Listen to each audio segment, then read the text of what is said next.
નમસ્કાર રામ રામ મિત્રો, આજે આપણે વાતચીત કરવાના છીએ કે રાજકુમાર જાટના કેસની અંદર ફરિયાદ દાખલ કરવામાં આવી છે. ફરિયાદ મારામારીની દાખલ કરવામાં આવી છે. કોના સામે થઈ ફરિયાદ અને તેમના વકીલ એટલે કે જયંત મુંડે ટેલિફોન વાતચીત દરમિયાન શું કર્યો ઘટસ્ફોટ, એના વિશે આપણે આજે ડિટેલમાં ચર્ચા કરીશું. પરંતુ એ પહેલાં જો આપ મારી ચેનલમાં નવા આવ્યા તો મારી ચેનલને લાઇક, સબસ્ક્રાઈબ અને ફોલો કરી દો, જેથી હું આપણા માટે આવા અદ્ભુત વિડીયો બનાવતો રહું.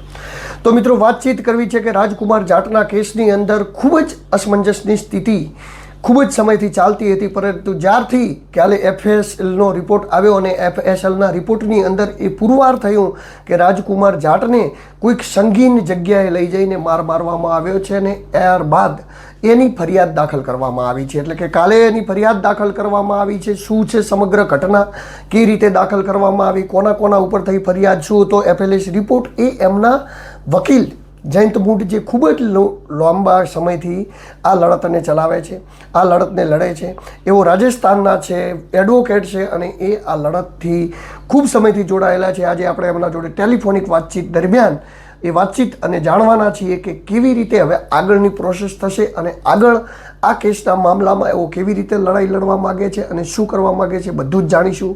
તો नमस्कार. तो जी नमस्कार सर, मैं बात कर रहा हूँ दिलू चौधरी, बनासकांठा से, गुजरात से. नमस्कार चौधरी साहब।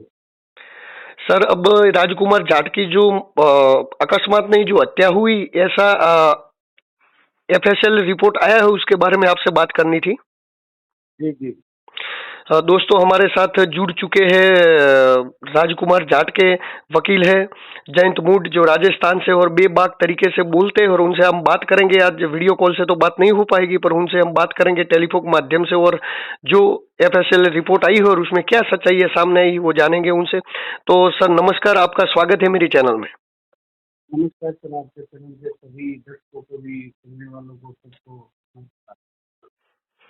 तो सर, मैं आपसे जानना चाहता था कि जो मतलब पुलिस ने जो तपास की, पहले जो बात बताई थी कि राजकुमार जाट की अकस्मात में मौत हुई है, उसमें और ये जो रिपोर्ट आया है एफएसएल रिपोर्ट, उन दोनों में क्या डिफरेंट है?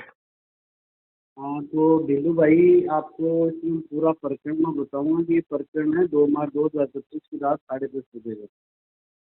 जो राजकुमार के पिता और जो उनके राजकुमार खुद दोनों पूर्व विधायक जयराज सिंह जडेजा घर के सामने से जा रहे थे.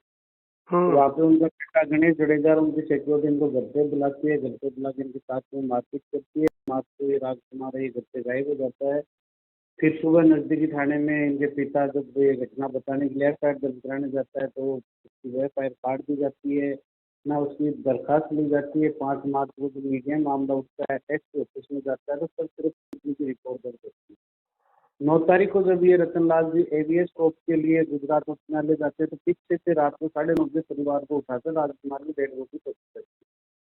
अब पूरे प्रकरण के अंदर लगातार आज 24 दिन से ये पूरा प्रकरण चल रहा, लगातार मीडिया में उठा है. 4 लोकसभा सांसद शिखर श्यामला राम हैं, चूरू से राहुल कसवा हैं, बाड़मेर जैसलमेर से बेनी उमेदाराम बेनीवाल जी हैं, नागौर से जो आरएलपी के जो पूरे देश के अंदर चर्चित थे हनुमान बेनीवाल जी ने मुद्दा उठाया. इसी के साथ किशनगढ़ के विधायक हैं विकास चौधरी ने विधानसभा में उठाया. टोटल राजस्थान में 18 एमएलए ने इस मांग को उठाया. महामहिम राज्यपाल सत्यपाल मलिक जी ने भी ट्वीट करके गुजरात सरकार और केंद्र सरकार से इस प्रकरण में सीधे जांच की मांग की. अब ये पोस्टमार्टम की रिपोर्ट अपने को परसों मिली है. हम राजकोट गए थे तो उस रिपोर्ट के अंदर ये आया है कि पोस्टमार्टम 2 बार हुआ है. जी सर. ये सब दूसरा जो पोस्टमार्टम है ये असिस्टेंट प्रोफेसर की 3 जनों की टीम थी, पंडित दीनदयाल मेडिकल कॉलेज राजकोट. वहाँ पोस्टमार्टम हुआ. इसको एसीपी आरएस भरिया है, वो बॉडी लेके वहाँ पे आए थे. उन्होंने उसकी तहरीर दी. उन्होंने जो पहले वाला जो पोस्टमार्टम है वो इनको दिया.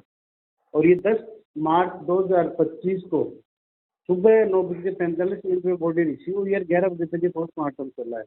इसके पहले जो पोस्टमार्टम है उसकी कॉपी उनको दी, अभी तक हमें नहीं दी.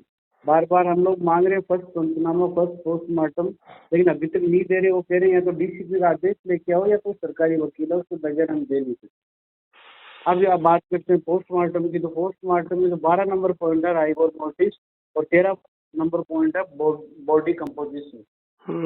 दोनों के अंदर जो सेकंड पोस्टमार्टम में ये लिखा गया है कि वही कोल्ड स्टोरेज में होने के कारण इसकी बॉडी में जो जकड़न है या मरने का समय है, ये सारा इसमें पता नहीं चलता। लेकिन पूरे पोस्टमार्टम में आप 16 नंबर से लेके अपन 34 नंबर तक के पॉइंट में देखेंगे तो इसके अंदर जो इसकी लेफ्ट साइड की जो कनपट्टी है उसमें 8/1 इंच का इसमें घाव था। लेफ्ट साइड के फोर हेड में हड्डी टूटी हुई थी, 5/5 इंच का इसमें घाव था। टोटल 42 चोटें इनके शरीर पे मिली। सारी की सारी चोटें 7 सेंटीमीटर, 8 सेंटीमीटर, 10 सेंटीमीटर के घाव हैं, जो सारे के सारे छिलने जैसे घाव हैं। जी सर। सिर के अंदरूनी चोटें भी आई हैं, लकड़ी और सरिये की चोट जैसी वो चोटें हैं। तो ये नहीं लग रहा कि किसी धारदार हथियार से, ये सिर्फ लकड़ी या सरिया इस टाइप की जो चोट है ना, जो वो वैसी है और हड्डी में फ्रैक्चर है, और ये फ्रैक्चर कान तक आ रखा है इसके। और इसके सबसे बड़ा इस पॉइंट में हम ये देखेंगे, चलो ये लोग एक्सीडेंट बता रहे हैं पूरे पॉइंट में, लेकिन ये लकड़ी सरिया, ये आंखों पे गोल घेरे के निशान, इनके पिछवाड़े प्राइवेट पार्ट के ऊपर एकदम नीले निशान बने हुए हैं। बिंदु संख्या 30 और 31 में युवक की जो गुदा है, जो एनएस है, उसके अंदर 7 सेंटीमीटर की गहरी खरोंच आ रखी है, 7/3 सेंटीमीटर की। तो ये जो है, ये सबसे बड़ा इस केस के अंदर ये है कि आप उसको बता रहे हो कि भाई ये दुर्घटना है, तो फिर ये प्राइवेट पार्ट में छोटे कहाँ से आई? इनके आंख, नाक, होठ, गाल सब पे गहरे जख्म हो रखे हैं। पूरे शरीर पे नीलिमा बनी हुई है। दोनों पैरों की तलवों की हड्डियाँ टूटी हुई है, जांघ की हड्डी 2 जगह से टूटी हुई है। तो पूरे केस में लग रहा है कि ऑब्जेक्ट को लाठी या डंडों से इतना पीटा गया है कि वो कोमा की स्टेज में चला गया। और उसके बाद में इन लोगों ने, मुझे लगता है कि इन्होंने वहाँ बॉडी रख के या एक्सीडेंट करने का इन्होंने कोशिश की होगी।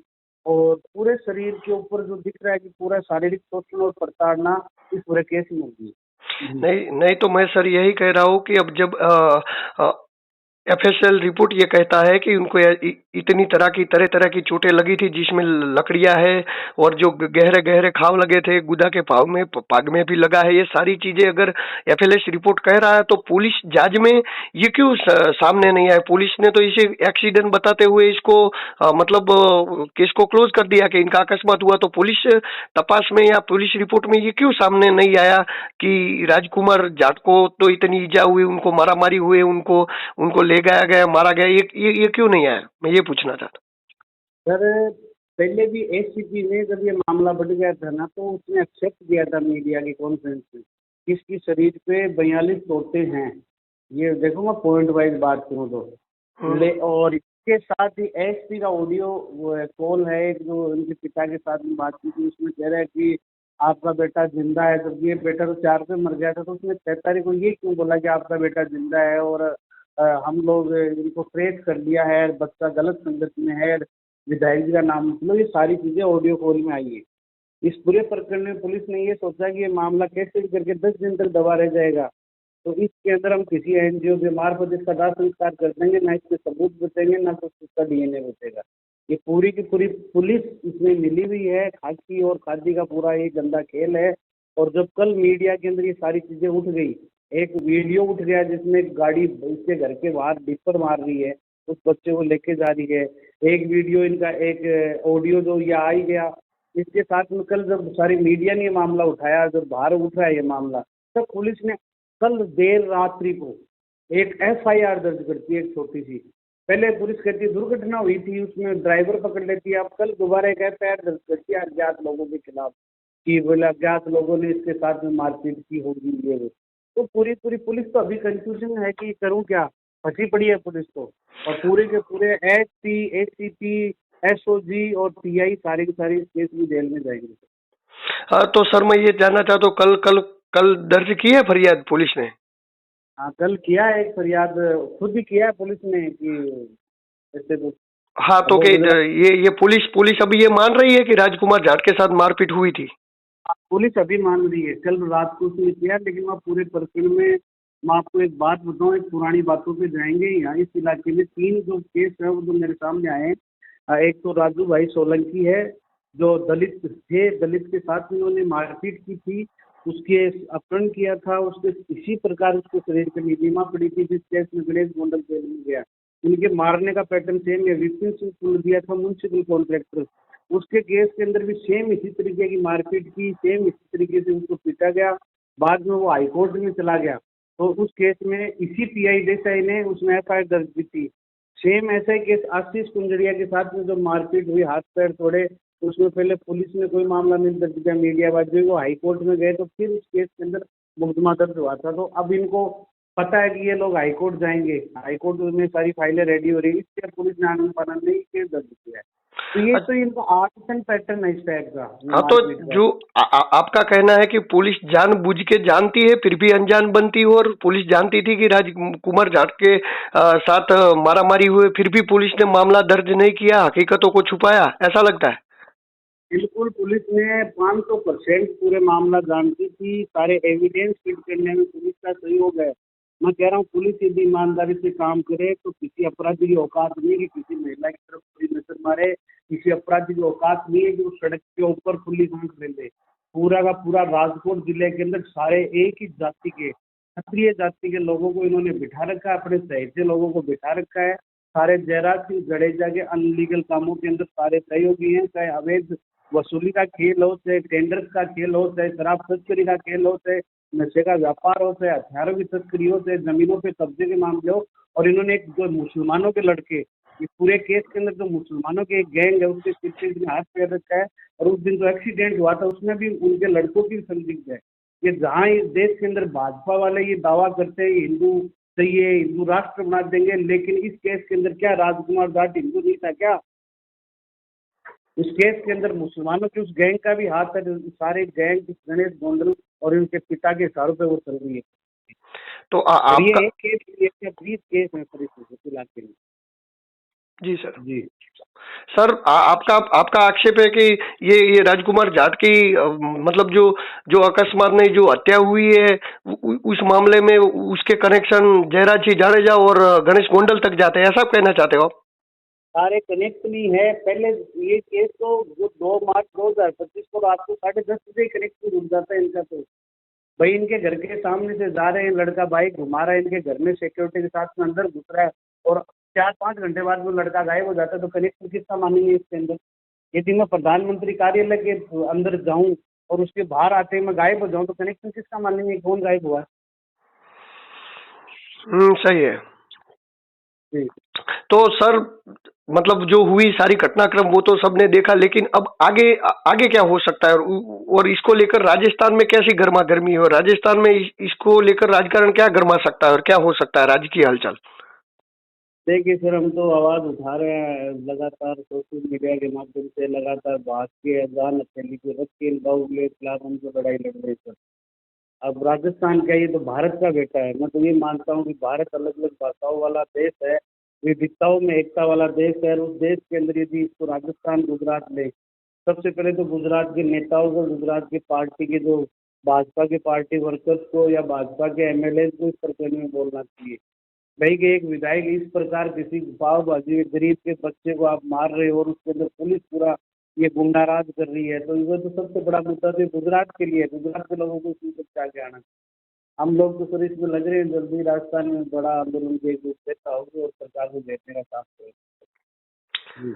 सही है सर। तो अगर पुलिस ने फरियाद दाखिल कर दी है, पर आप लोग अगर इसमें सही से तपास नहीं होगी और फरियाद में योग्य कार्यवाही नहीं होगी तो आने वाले समय में आप क्या कर सकते हो? इसके बारे में कहा कोर्ट में जा सकते हो, कोई आंदोलन कर सकते हो, जन आंदोलन क्या कर सकते हो इस बारे में? पुलिस ने, सबसे पहले तो कहूँ, पुलिस ने फरियाद नहीं जारी की। पुलिस को पता है कि ये 2 दिन में हाई कोर्ट में ये लगाएंगे, इसलिए पुलिस अपने बचाव के अंदर कल रात को उन्होंने अज्ञात लोगों के खिलाफ उसने मुकदमा दर्ज किया है।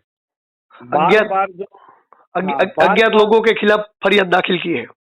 हाँ, बार बार जो मृतक के पिता है जिसको मारा गया, राजकुमार के पिता रतनलाल जी, बार बार कह रहे हैं कि मैं उस बाहुबली के घर के सामने से जा रहे थे, उसका बेटा गणेश वासुकीदार के बेटा है, वो फुटेज में भी आ रहा है। उसने हमें अंदर बुलाया, अंदर बुला के उसने मेरे साथ में मारपीट की।